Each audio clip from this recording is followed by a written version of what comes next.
So we're talking about freshwater ecology. I told you this before. We're kind of looking at how to define the watersheds right now, and then in Unit 9, we're going to expand on that and kind of show how watersheds can be influenced poorly or well by humans. So we'll kind of walk through that as we go. So there's two types of major freshwater ecosystems. You're not going to really need to know these particularly for right now. It'll be more next unit, but I'll go ahead and tell you about them now. Lotic systems are rivers and streams, which means that they're running water, and then lentic systems are ponds and lakes, which are stagnant or standing waters. The way I remember it, if you want to kind of use my method, it's kind of weird, but I always think lint is in your belly button. If your belly button had water in it, it would be a pond or a lake, right? Your belly button hopefully does not look like a river. So I look at lintic, think of lint in your belly button. Your belly button would look more like a pond than it does a river. So lintic systems are stagnant water, and then lotic systems are rivers and streams. Sorry if I gave you a picture of belly buttons that you didn't really want to see. But lotic systems are generally going to be affected by these. This will actually be, you'll be quizzed on this because this has to do with watershed stuff that we've been talking about. So the size of the watershed or catchment, a watershed is sometimes called a catchment because remember we said watersheds are the area of land that catches water and funnels it towards one location. So watershed or catchment can be used interchangeably. Then the geology, topography, and flow of can affect your lotic system, which we talked about topography especially and geology with maps a little bit, but topography is the terrain, and then the terrain is really what kind of helps lend itself to the flow. And then the last is kind of what we'll be talking about in Unit 9, and that's going to be vegetation and land use. So basically, if humans do things to affect vegetation and land use, then that can affect the river systems or the watersheds in general. Then streams can be characterized by doing stream order, which we already talked about. We use the Strahler method. We can also talk about stream types, and then also we can talk about stream habitats. Right now, I'm not going to quiz you on that, but eventually we'll get to where you know stream types and you know stream habitats in light of how humans interact with that. So you're getting introduced to this information, but you won't be quizzed on it till more like Unit 9. And then there's three different kind of classifications of streams. They can be natural, they can be urbanized, or they can be agricultural. So natural means that nobody's messing with it. Urbanized is where humans live, so it's like a city, stream running through the city. And then agricultural would be streams running through areas where humans are farming and interacting with the rivers with farms and ranches. So really what we're going to be looking at in 9 is kind of the difference between a natural stream versus those two other ones, and how those other ones can influence it negatively, and then what we can do to try and mitigate those negative influences. Clicker's not working. So we talked about how we classify rivers by stream order. Basically, the Strahler method is where we add up the smaller streams. They make, if they're the same number, then they go up one. If they're a different number, then they stay the larger number. But that helps us classify how the streams should be characterized in terms of biological, chemical makeup, which that it's tricky. Main habitat types in streams, you will need to know this. And this will link to stream order in just a second. So the two types of habitats, or the way habitats are caused, is by erosional forces, which is usually faster moving water. Erosion means that we're stripping away part of the land. So when water moves over the land, it's going to pull sediment and rocks and those types of things off of the land. That's erosional forces. And then depositional forces usually occur in slower moving water. So when we pull the sand and rock out of one area, when the river slows back down, it's going to drop that stuff. So that will create different types of habitats based on those two types of actions. And usually, generally speaking, newer rivers are erosional, older rivers are depositional, and then the areas in between will be examples of both erosional and depositional habitats. So these pictures here, this is where a river is starting, and you can see that the land is actually eroding away, and then that's being carried downstream. When that stream starts to get a little bit older, it starts to get a little bit more meander to it, where it kind of winds and curves. This would be kind of a middle reach stream. Oops, let me go back, sorry. This would be kind of a middle reaches stream that basically has these white areas are sandbars. So it's depositing sandbars down. It's eroding the back side of these turns. So you have both erosional and depositional areas here. Then when the river gets really old, a lot of times it just it'll still meander, but there's not a whole lot of erosion going on, and there's more deposition than anything. And a lot of times you'll see like massive sandbars out in the middle, but there's not very much erosion going on the side of the banks. So here's what we really need to focus on, and this is going to be what stream order tells us. And what stream order tells us is that any given point in a river, if we know stream order, so if we know, the stream is on order of 4, then we can make some generalizations about that stream. So we can get some generalized stream characteristics based on stream order. The most important thing is we can tell you the physical and chemical characteristics of the stream. So we can tell you the abiotic components of the stream. And this picture over here kind of tells you some of those things. So bed material grain size, that would be a physical characteristic of the stream. Slope, so how much it slopes would be a physical characteristic. The flow velocity would be a physical characteristic. Channel depth would be physical characteristic. Channel width would be physical characteristics. And then characteristic stream discharge is basically how much water is flowing through it. So the older it gets, the more water it has in it. And then relative volume of stored alluvium is basically silt. So how much silt can it carry? It's basically kind of a physical property as well, and chemical to some degree. So it tells us the physical and chemical characteristics. This graph right here is mostly telling you physical characteristics. And notice the names on these graphs, because they're going to be kind of interchangeable. So these beginning streams, or where the rivers start to form, are called headwaters. And then as you move into this middle section, or these middle courses, it's called the transfer area or transfer zone. Sometimes it's called transitional zone. So there's a bunch of different words that sometimes happen. And then down here, this one's calling it the depositional zone. Another chart that I'm going to show you in a minute shows this as upper courses, middle courses, and lower courses. That's usually how I talk about it. Sometimes I do talk about headwaters and tailwaters. Headwaters are the beginning of streams. Tailwaters are the end of streams. The way you can remember that is a dog's end has a tail, right? So usually tails are on your hind end. So the end of rivers is the tailwaters. Is usually how I remember it.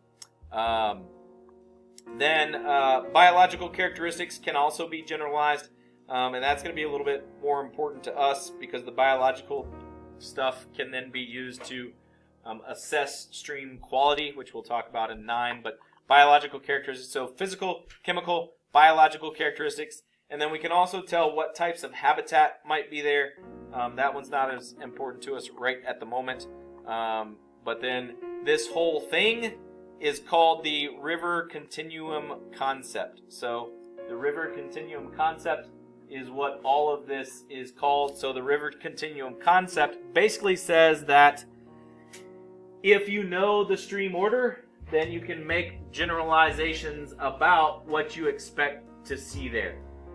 Which all of that fancy wording right there basically just says that if I know what stream order it is, I can tell you the biological, chemical, and physical characteristics of that stream, or at least make a pretty good guess as to what it should be.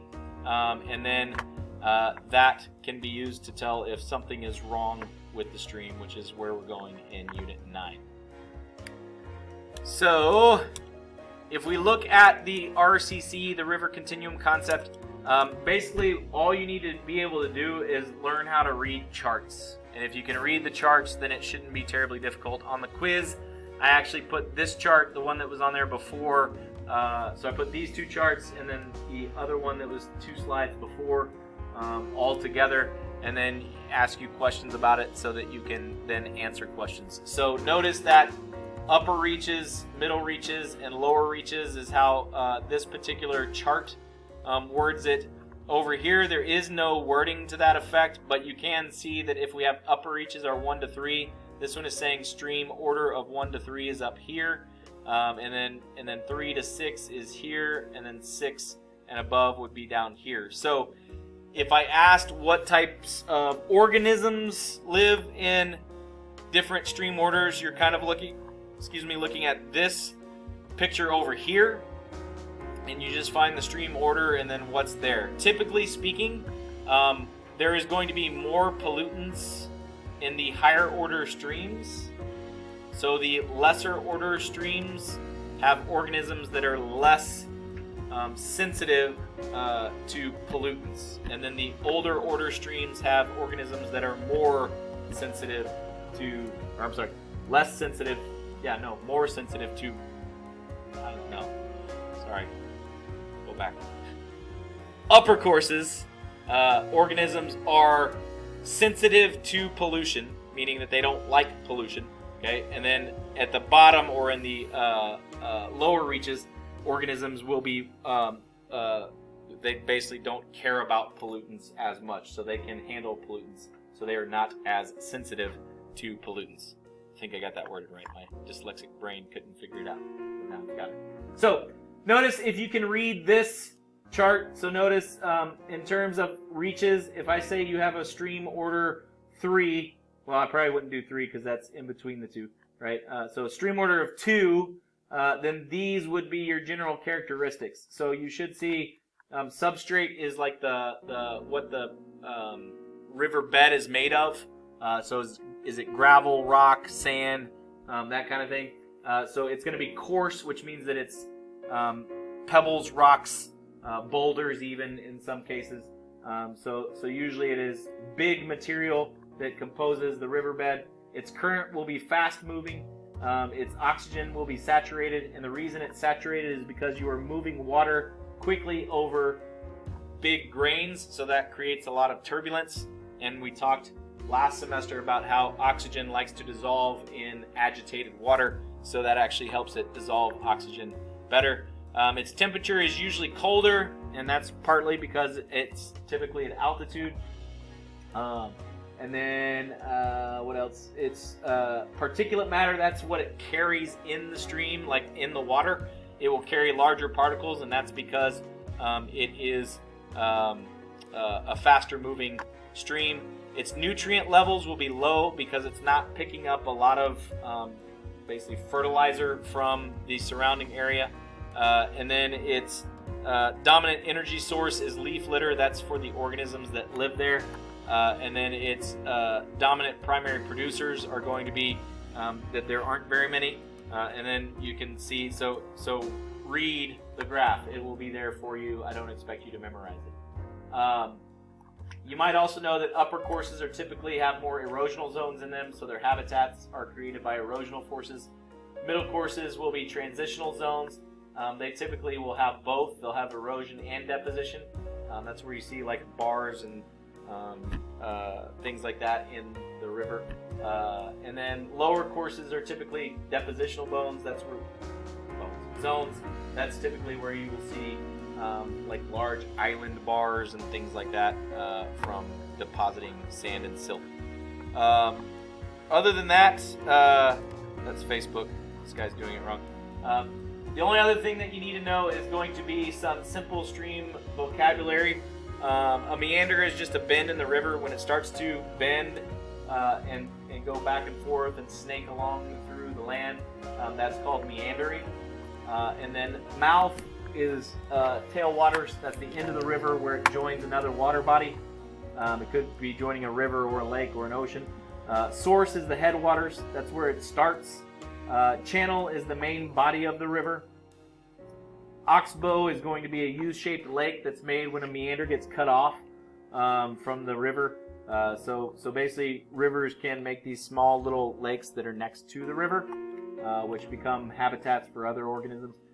Tributaries are just feeder streams. It's streams that carry water into larger rivers and make them bigger. Banks are going to be areas near the river leading down to the stream. Sometimes they can be cliff banks, sometimes they can be cut banks, sometimes they can be nice, gentle, sloping banks. It just kind of depends on where you're at.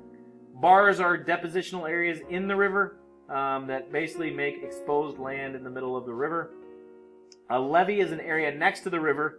It's very similar to a bar, actually, but it's outside of the river. When a river floods and goes out of its banks, it deposits sediment out on the edges that it's flooded to. And then when it retreats back to normal, it leaves those depositions there, and it creates a natural levee, which is a barrier to flooding in the next flooding event. Then the floodplain is actually the area that will flood when there's high flow that goes over the banks. So this is a picture of those things. One would be the source of the river. You could also call those tributaries, but 2 would be kind of a tributary arm. 3 is also another tributary arm. 4 is a waterfall, which was not talked about before, but it's basically just an area where water moves rapidly downhill. And waterfalls don't always have to be like over a sheer cliff. They can be just when water drops from, if it drops 50 feet in, 100 feet or whatever, where it goes, down fast over a short distance, then it would also be a waterfall. So typically waterfalls are just where water is quickly moving downhill. And then meander is where the river starts to bend and go back and forth. So like 5 and 6 are where it's meandering. 6 though I think is actually talking about a bank. Usually on your outside banks, that's where erosional forces are, depositional forces usually are on the outside part of the bank.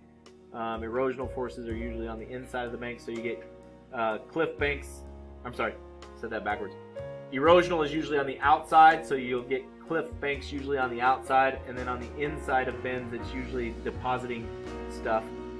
So cliff banks on the outside bend. You can have cliff banks on the inside. Usually those turn into a little bit more gently sloping over time because there's depositional areas that go there. Oxbow is where the lake gets formed because a meander got cut off. And then levee is just the hilly area next to the river that keeps that area from flooding if the river were to rise. You can have man-made levees as well. You guys weren't probably born when Katrina happened, but the whole reason New Orleans flooded was because their man-made levees failed, and part of the city flooded because the Mississippi River couldn't be held back anymore. Then the mouth is where it empties into a body of water, so it's the end of the river. And then the floodplain is the area next to the river that if the river were to rise, it would flood. Usually they break floodplains down into, I think it's 20-year or maybe 25-year, 20-year, 50-year, and 100-year floodplain. And then I think they even have a 1,000-year floodplain, which is like, supposedly it'll never flood in your lifetime.